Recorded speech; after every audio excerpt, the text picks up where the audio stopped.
The snow fell in thick, heavy flakes, blanketing the small town of Frosthaven in an eerie silence. Maya tightened her scarf around her neck as she stepped out of her car, her breath forming small clouds in the freezing air. The town looked picturesque, but something about it felt wrong. The streets were deserted, and the houses stood like silent sentinels, their windows dark and unwelcoming.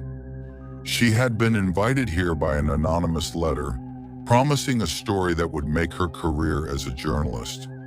The truth lies in the forest, the letter had said, and so she had come, drawn by both curiosity and a nagging feeling she couldn't quite shake. The local inn was the only building with its lights on, casting a warm glow onto the snow-covered street. Maya pushed open the door, the old bell above it jangling softly. Inside, the atmosphere was warmer, but the tension in the air was palpable. A group of locals sat huddled near the fireplace, their conversations halting as they noticed her. An older man behind the counter, presumably the innkeeper, greeted her with a wary smile. "You must be Maya," he said, his voice low and gravelly. "We've been expecting you." She nodded, setting her bag down. "I'm here about the letter. Do you know who sent it?" The man's smile faltered and he exchanged a nervous glance with the others by the fire. "No one here would have sent that letter," he said. "And if they did, they'd be a fool. You don't go looking for trouble in these parts." Maya frowned. "What kind of trouble?" The man hesitated, lowering his voice to a whisper. "The forest. People go in and they don't come out. Not the same anyway." That night, as she lay in her room, Maya couldn't shake the feeling that she was being watched. The wind howled outside, rattling the windows, and the old building creaked with every gust. She tried to sleep but found herself tossing and turning, her mind racing with the innkeeper's warning. At some point she must have drifted off, because she awoke to the sound of faint laughter. It was soft, almost melodic, but it sent a chill down her spine. She sat up, straining to hear. The laughter came again, this time from outside. She peered out the window, her breath fogging the glass.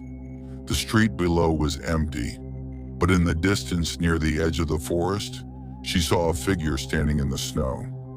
It was hard to make out in the darkness, but it looked like a child, wearing a white dress that blended with the snow. Maya blinked, and the figure was gone. The next morning, she decided to explore the town. It was small, with only a few dozen houses, a general store, and a church that looked like it hadn't been used in years. The locals avoided her, their eyes darting away whenever she tried to make contact. Determined not to be deterred, she made her way to the library. It was a small, dusty room in the back of the town hall, but it held records that went back over a century. She spent hours poring over old newspapers and journals, piecing together the town's history. The disappearances had started over 50 years ago, when a family named Halverson moved into a mansion on the outskirts of the forest. According to the records, the family was wealthy but reclusive, rarely venturing into town. One winter, they vanished without a trace. When the townspeople finally went to investigate, they found the mansion empty, with no signs of a struggle. The only clue was a series of strange symbols carved into the trees around the property. The more Maya read, the more unsettled she became. There were countless stories of people disappearing in the forest, all linked by whispers of a mysterious entity known only as the Watcher.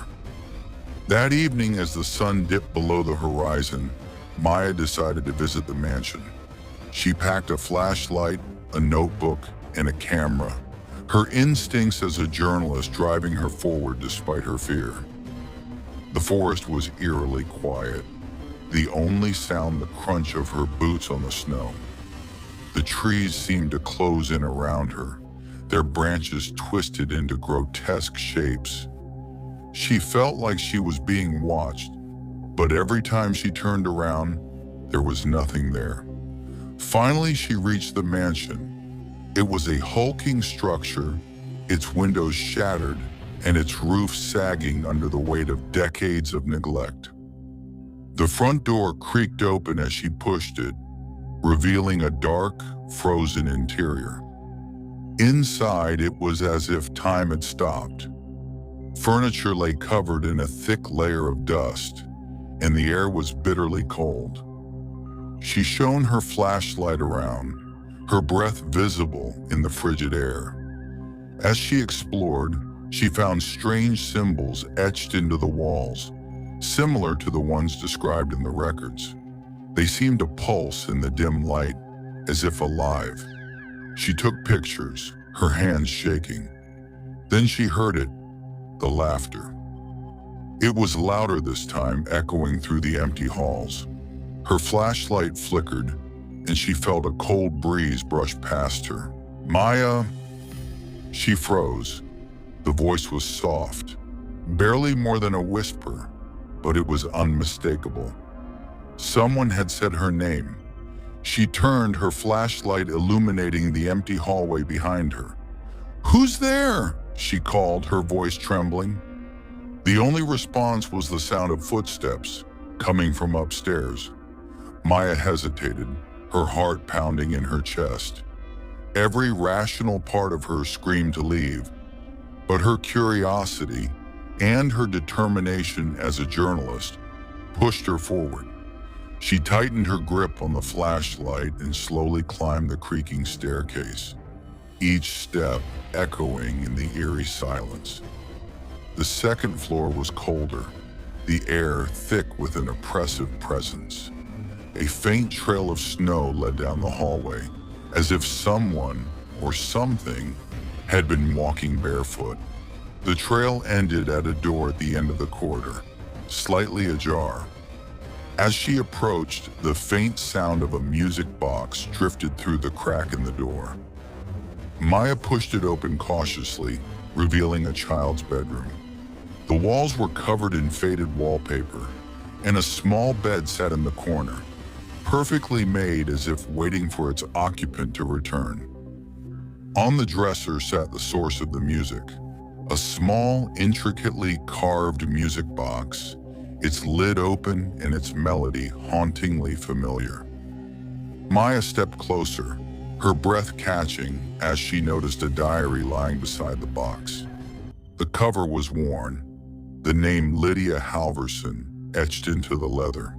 She opened it, the pages filled with the child's handwriting. The last entry sent chills down her spine. "They come at night, their faces like shadows. Mama says we mustn't look, but I can't help it. They're always watching from the trees. The watcher says he'll take me if I'm not good, but I didn't do anything wrong, did I?" A loud crash shattered the silence, making Maya jump. The sound came from downstairs. She grabbed the diary and shoved it into her bag before racing out of the room. The mansion seemed alive now, its walls groaning and the floorboards shifting beneath her feet.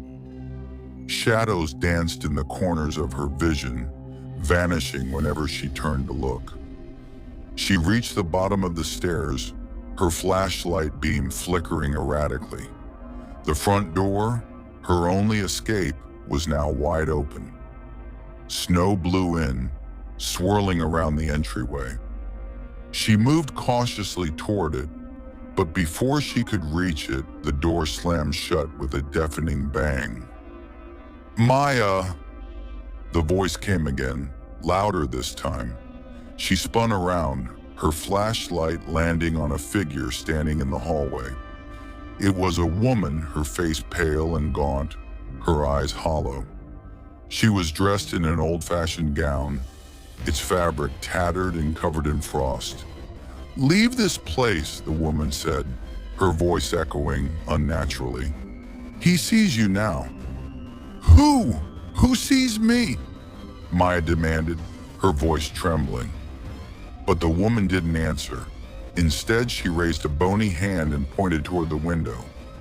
Outside, the forest seemed to shift, the trees swaying despite the absence of wind. And then Maya saw it, a figure standing among the trees, impossibly tall and shrouded in darkness. Its eyes glowed like embers, burning into her soul. "The Watcher," the woman whispered before vanishing into thin air. Maya bolted for the door, pulling it open and stumbling into the snow. She ran, her feet slipping on the icy ground, but no matter how far she went, the forest seemed to stretch endlessly around her. The mansion was gone, swallowed by the shadows. The laughter returned, echoing through the trees. It was no longer faint. It was all around her, growing louder and more distorted. Shapes moved in the darkness, their twisted forms just out of sight. She tripped, falling face first into the snow. When she looked up, the figure from the forest was standing before her. Its face was obscured, but its presence was overwhelming, radiating a cold so intense it felt like it was seeping into her bones. "You shouldn't have come here," it said, its voice a deep, guttural rumble. Before she could respond, everything went black. Maya woke up in the town square, her body trembling and covered in frost. The sun was rising, casting a pale light over Frosthaven. She was surrounded by townsfolk, their faces a mix of fear and pity. "You're lucky to be alive," the innkeeper said, helping her to her feet. "Most don't come back from the forest." Maya didn't feel lucky.